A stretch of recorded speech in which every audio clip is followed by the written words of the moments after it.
Tapi kalau udah urusan empedu, kecurigaan, suuzon, itu empedu yang punya peran. Semakin kurang bisa nerima pendapat orang lain, empedu tadi bekerja keras dia untuk meyakinkan hormon.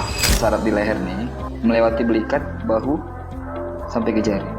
Jadi ketika ada satu bantalan yang terpressure, maka ada satu bantalan yang longgar, satu bantalan yang terjepit. Jadi kalaupun kakak merasa tidurnya miring kiri dan harus bantal tinggi, berarti ada salah satu bantalan yang terpressure. Jadi sebenarnya masalah bahu, belikat, dan tangan itu nggak jauh dari leher. Itu yang pertama. Terus kaitannya sama empedu. Dalam ilmu kami, kalau organ bermasalah, itu berarti punya masalah dengan emosional yang tertahan. Itu urusan pertamanya. Masalah makan, pola obat, dan segala macam itu hanya berpengaruh 2-5% saja. Tapi kalau udah urusan empedu, kecurigaan, suuzon, itu empedu yang punya peran.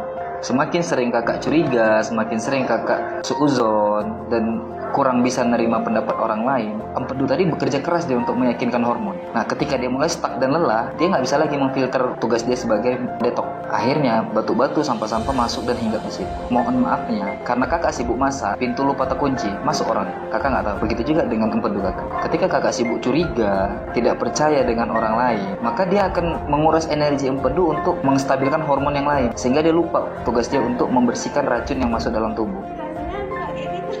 Kan barusan gue bilang tidak menerima pendapat orang lain.